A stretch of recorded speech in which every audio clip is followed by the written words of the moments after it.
The moment the world stopped for me wasn't when I buried my brother. It wasn't when the doctor told me my knees would never let me golf again. No, the moment time truly froze was when my son's wife stood up at my retirement party, took the watch I'd worn for 38 years off my wrist in front of 60 people, and dropped it into a glass of wine, laughing like it was the funniest thing she'd ever done. I still remember the sound it made hitting the bottom of that glass. A small, ugly little clink. Funny how a sound that quiet can be the loudest thing you've ever heard. Let me back up because you need to understand who I am and how a man ends up standing in a rented banquet hall watching his life's work get mocked by someone who's supposed to be family. My name is Walter, though everybody who matters calls me Walt. I'm 66 years old. I spent 41 years as a machinist at a manufacturing plant outside Dayton, Ohio, the same plant my own father worked at before me. I started on the floor at 19, learned to run a lathe before I could legally rent a car, and worked my way up until I was training the new hires myself. It wasn't glamorous work. My hands still carry the calluses and the little white scars from 4 decades of metal shavings and close calls. But it was honest work, and it paid for a house, and it paid for my son's college, and it paid for the ring I put on my wife Carol's finger 42 years ago come October. Carol is the reason I get out of bed every morning, even now. We met at a church potluck when we were both 22, and I spilled potato salad on her dress trying to be smooth, and instead of being angry she just laughed and told me I owed her a new dress and a dance. I gave her both that same week. We built a life out of almost nothing. A little 3-bedroom house on Maple Ridge Road that I painted myself 3 times over the years. A garden she still tends every summer, tomatoes and zucchini and more sunflowers than any 2 people could ever need. We raised 1 son, Danny, and he was the center of our whole world. Danny was a good boy growing up. Smart, a little soft-spoken, always more comfortable with a book than a football. He went to Ohio State on a partial scholarship, and a lot of loans I helped him pay down over the years, not because I had to, but because that's what a father does.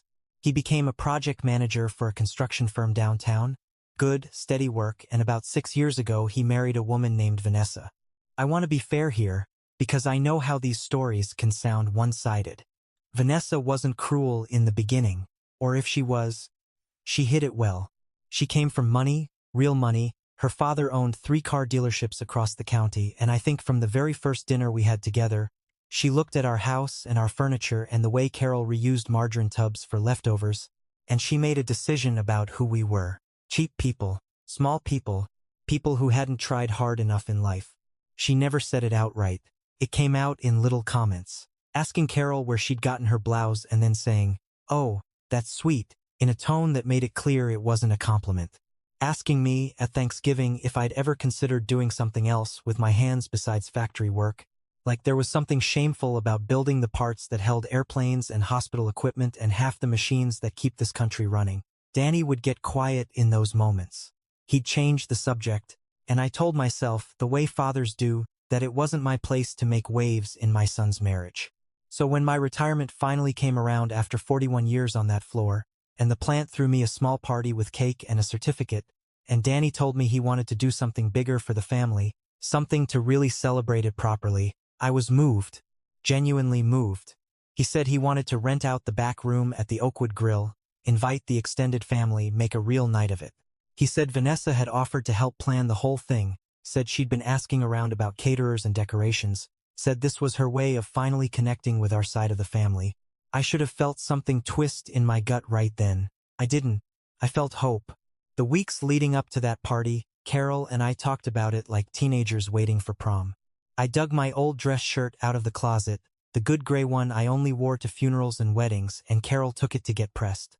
I even asked Danny, half joking, half not, whether I should wear my father's old pocket watch, the one he'd given me the day I started at the plant, the one I'd worn on my wrist on a leather band every single workday for 38 years after his passing, wound by hand every morning like a small ritual, like touching base with him before I clocked in.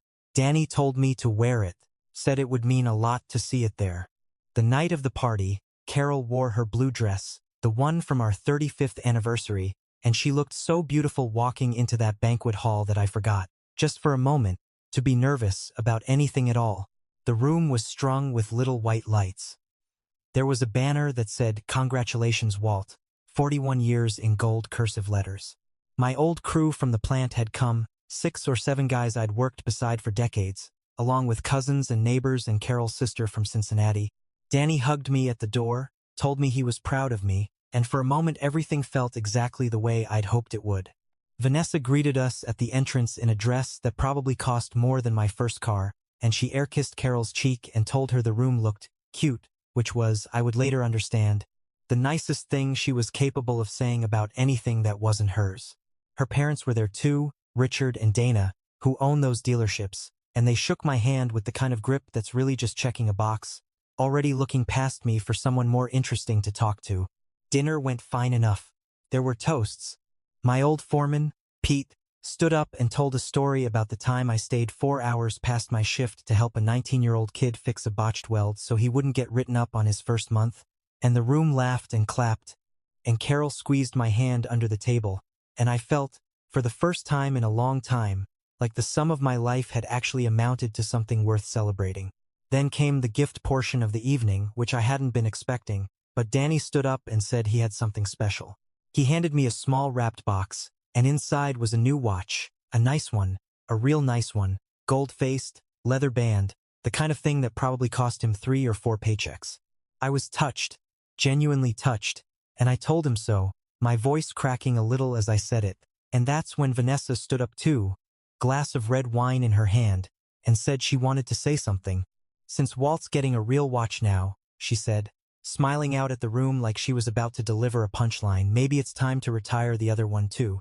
Before I understood what she meant, she reached across the table and unclasped the leather band on my wrist. My father's watch.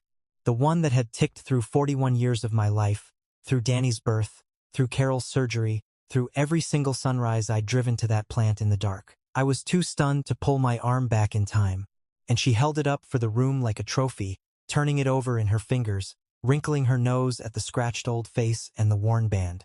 "Honestly, Walt, this thing looks like it belongs in a junk drawer," she said, and there was laughter, actual laughter, from a couple of people at the far end of the table who didn't understand yet what they were laughing at. "I think it's earned a proper retirement of its own." And then, still smiling, still holding eye contact with me like she was daring me to react, she dropped it into her wine glass. The room went quiet in that particular way a room goes quiet when everyone realizes something has gone wrong but nobody's sure yet how wrong. I stared at the glass. I could see the watch face through the red wine, my father's watch, sitting at the bottom of a stranger's drink like a coin someone had thrown in for luck. Carol's hand found mine under the table and gripped it so hard I felt her nails. "That's not funny, Vanessa," Danny said, and his voice had an edge to it I hadn't heard before. But Vanessa just laughed and waved him off. "Oh, come on. It's a joke. Lighten up. Nobody wears a beat-up old watch like that to a nice dinner anyway. I'm doing him a favor. Pay." "I want to tell you," I said something dignified in that moment. I didn't. I sat there with my mouth open, feeling 41 years of quiet pride curdle into something hot and humiliating in my chest, watching wine drip off the crystal my father had once worn to church every Sunday of his working life. My old crew from the plant had gone silent, staring at their plates, not knowing where to look. And gang. Carol's sister had her hand over her mouth. Gang. And Vanessa's parents, Richard and Dana, weren't laughing exactly, but they weren't stopping her either.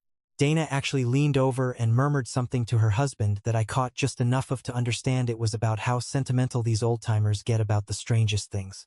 "Fish it out yourself if you want it that bad," Vanessa said, sliding the glass across the table toward me with 2 fingers, like she was disposing of something distasteful.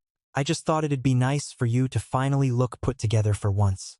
I sat there frozen, my father's watch swimming in red wine 6 inches from my hand, and I honestly did not know what to do. 41 years of never raising my voice at work, never once losing my temper on that floor no matter how bad a day got, and here I was in a rented banquet hall with a certificate on the wall and my whole family watching, and I felt smaller than I had ever felt in my entire life. That's when Danny stood up. He didn't say anything at first. He just stood, chair scraping back hard against the floor, and reached across the table and picked up the wine glass himself. He looked at it for a second, then looked at his wife, and something in his face had changed completely, like a switch had been thrown that could never be thrown back.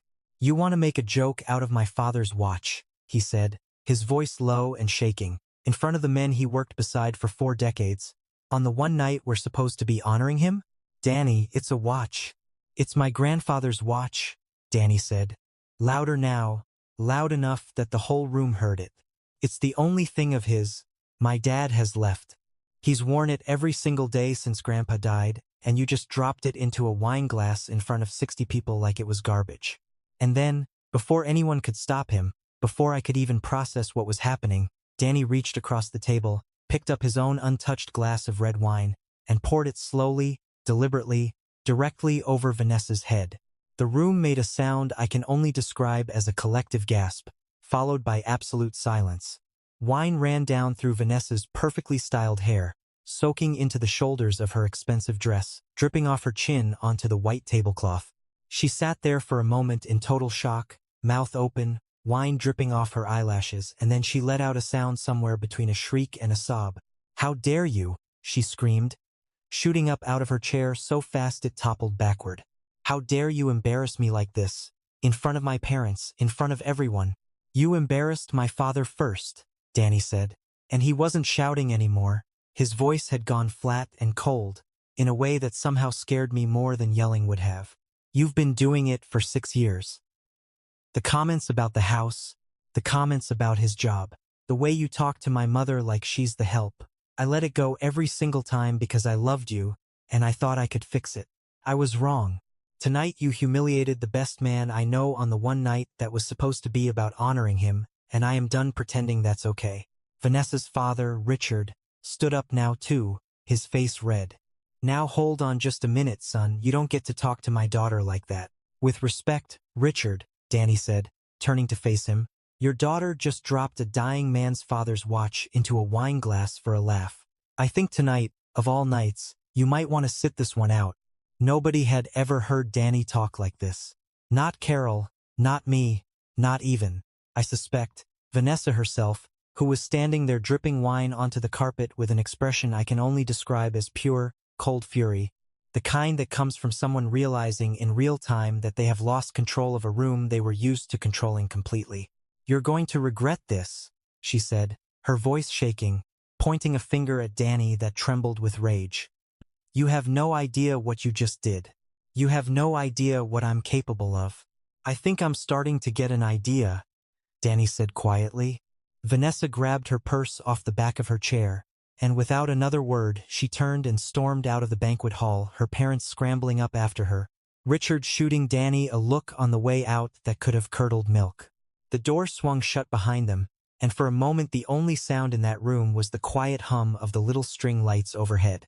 Danny sat back down slowly. He picked up the wine glass, still on the table, and with 2 fingers he fished my father's watch out of the wine and wiped it carefully on his own napkin before handing it back to me across the table. "I'm sorry, Dad," he said, and his voice cracked for the first time. "I should have said something years ago. I should have protected you and Mom from this a long time ago. I just kept hoping she'd change. I kept thinking, if I loved her enough, it would matter." Mater by gay.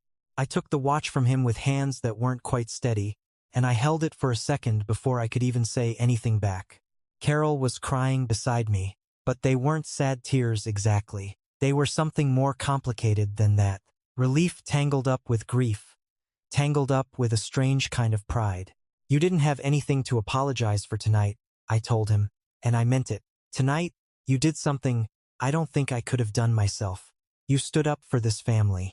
We sat there for a while, the party more or less over in every way that mattered, though a few of the guys from the plant came by the table one by one to shake my hand or clap Danny on the shoulder, and Pete, my old foreman, leaned down and said quietly, "Your boy's got your spine, Walt. Took him a minute to find it, but he's got it." I didn't understand yet how badly I would need to remember that watch, that footage, that whole ugly moment, in the days that followed, because Vanessa wasn't finished. Not even close. We drove home that night mostly in silence, the good kind of silence, the kind you share with people you love after something hard has happened and there's nothing left that needs saying out loud just yet. Carol fell asleep almost as soon as we got into bed, exhausted in that particular way that comes after a long emotional day. But I lay awake for a long time, turning the watch over in my hands in the dark, listening to the small mechanical tick of it, thinking about my father, thinking about the look on Danny's face when he stood up. I didn't sleep well. Something in my gut told me the night wasn't over. Not really, that Vanessa's parting words hadn't just been the empty threat of an embarrassed woman. I was right to worry. At 9:15 the next morning, there was a knock at the front door. Not a friendly knock. The kind that means business. I looked through the little glass pane beside the door and my stomach dropped straight through the floor. 2 police officers stood on my porch, a young man and an older woman, both wearing the careful, unreadable expressions cops learn to wear. And a few feet behind them, arms crossed, mascara smudged just enough to look tragic rather than sloppy, stood Vanessa. "Mr. Sorensen?" the male officer asked when I opened the door. "What that?" "That's me," I said, my heart hammering. "What's this about?" "We've received a report of an assault last night," the woman officer said, glancing down at a small notepad. "And an allegation of theft." "What?" "Ma'am here says your son doused her with wine as an act of aggression, and that a piece of jewelry went missing from her possession sometime during the altercation. A ring. She says it may have come off during the incident and that someone in this house may have it." I felt the floor tilt under me. That's not what happened. Nobody assaulted anybody. And there was no theft. There was never any jewelry that came off. "M.A. He's lying," Vanessa said from the porch steps, her voice trembling with what I can only describe as a truly impressive performance of fragility. "He and his son ambushed me last night. Danny poured wine over me in front of 60 people, humiliated me on purpose, and somewhere in the chaos my grandmother's engagement ring disappeared off my finger. I want it back. And then, I want them to answer for what they did to me." "That's insane," I said, my voice rising despite myself. "You dropped my father's watch in a wine glass in front of the entire party. Danny reacted because you humiliated me on purpose, on my own retirement night. And I'm night. Nobody touched you. Nobody took anything."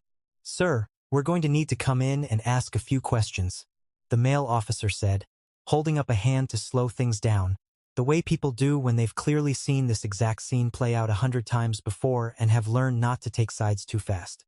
"And we may need to look around if that's all right with you."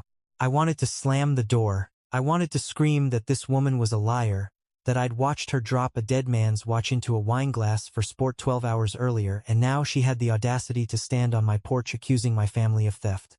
But 41 years on a factory floor teaches you something about keeping your head when everything in you wants to lose it, so I stepped back and let them in, my hands shaking at my sides. That's when I remembered the camera.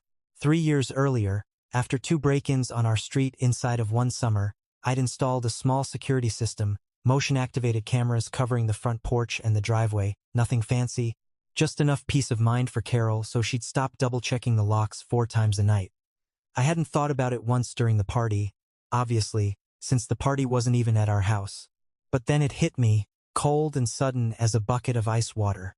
Danny had mentioned, weeks earlier, half-joking, that the Oakwood Grill had recently put in new security cameras in the private event rooms after some trouble with a wedding party the year before. I didn't know if it was still true. I didn't know if they'd even let me see it. But it was the only thread I had to pull. I called Danny with shaking hands while the officers stood in my living room taking down my statement, Carol standing frozen by the kitchen doorway with her arms wrapped around herself.